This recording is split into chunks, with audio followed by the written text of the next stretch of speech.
my channel, and I know I've been gone.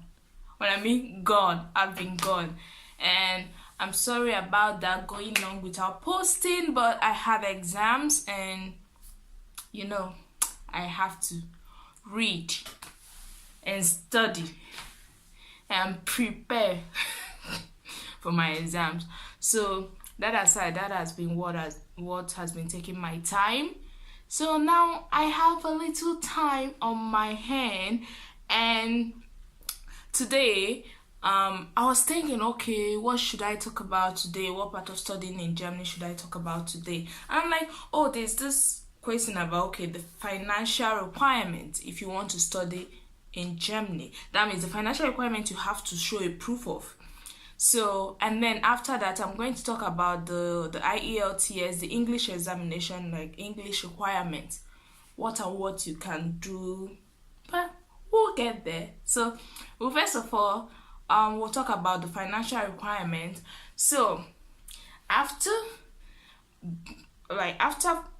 doing your research and finding the course you are interested in, the school you're interested in, you do your applications, and voila, you get admission. So if you get admission, what should you be expecting? But I am not going to talk about preparing for interview and all those stuff, the documents you have to make available and stuff. I am going to talk about a document you have to make available, which is that of showing the proof of finance. So when you're going for an interview, they actually, or even before, I don't want to go into details. Showing proof of finance is done two ways mostly. Now there might be others, there might be other ways, but there are two main ways it can be shown. Now the first one, there is something you call blocked account. So for this option, you have to open a German bank account. Most times people go with Deutsche Bank. That's a bank in Germany, and then you make the application with the German embassy in Lagos, Nigeria. For Niger people. So you open the blocked account, and then you have to pay in 8,000. Oh, please, sorry for not getting this accurate, but I know it's about 8,700 and this is bad. Either 8,670 euros or 8,760 euros. Mind work, please.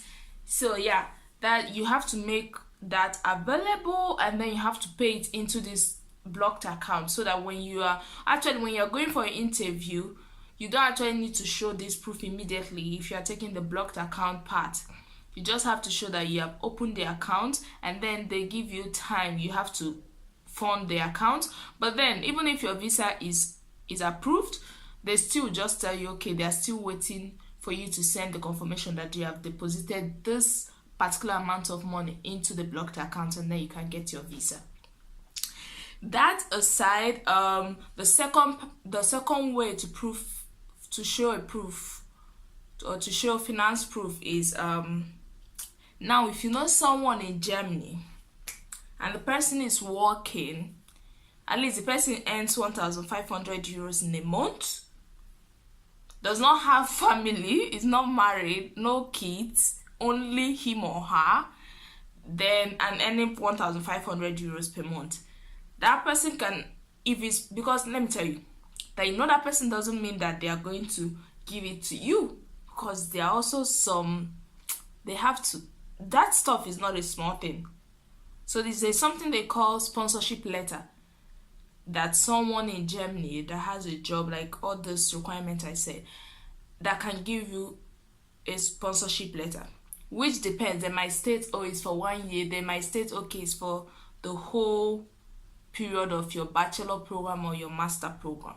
But the thing is, if you find the person and the person is willing to give it to you, then they just need to go to the city house here or in the state that they are, in the city where they are, and then apply for it. And then the state has to check, okay, can this person actually be able to give that sponsorship letter to someone or not?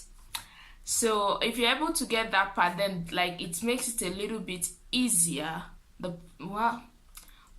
pressure, the challenges all of them, it makes it easier that you don't have to think about, okay, trying to raise 8,000 something euros in order to put in your blocked account. So yeah, those are the two ways you can actually show proof of finance for studying in Germany. Now let's get to the question of English requirement. Now I see sometimes, I've actually seen this where they write, okay, if you, now this is my own personal, I don't understand this, but I don't understand why, if they want to list countries that speak English, they only list US, UK, Australia, Canada, and a few other countries, very few. They don't list everything, and then they say others have to show proof by writing IELTS or TOEFL. So that aside, and I think when some people, when they see that as a requirement, they tend to like run away from it sometimes, because they're like, I have to go and pay again to write an exam, and you don't even know like if you're going to pass. This might sound, if you're going to pass or not. But then for me personally, whenever I see that as a requirement, or some of them don't just write, proof of English, IELTS, or the other English exam.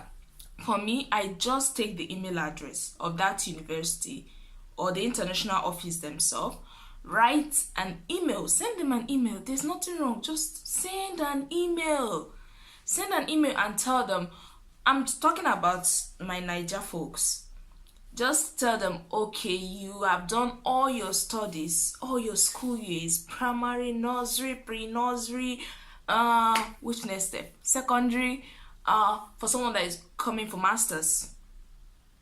Bachelor's, you did all those things. You have to write it down and send it to them that you have done all your studies in English. Do you still need to write this exam they're talking about?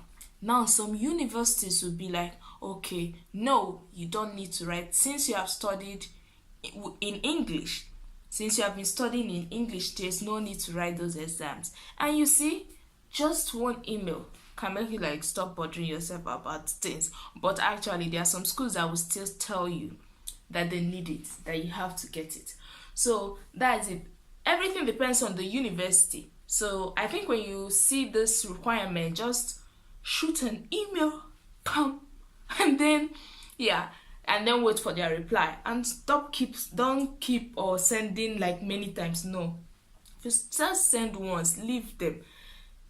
If after 2 weeks you have not heard from them, then you can send them another one. So that's it for today, and I hope, like, just forgive me for the long break, but I hope I'm able to be posting again. I hope to be posting again weekly from now on. So if you, as I always say when I come to the end of my video, if you have any question, comment below and ask me. If there is something in particular you want me to talk about concerning study in Germany, comment below and let me know. And then if you're not following me, you need to come on board, come and start following me so that we can take off. And if you like this video, give it a thumbs up and subscribe to my channel to be updated whenever I upload a new video. So I hope you enjoyed this video, and at least it's got the financial part and the English part is. And the financial part, I think I hope you enjoyed this video, and hopefully you are now clarified when it comes to the financial requirement and the English requirement. So now I'm going to sign off and say cha cha cha. See you on my next video.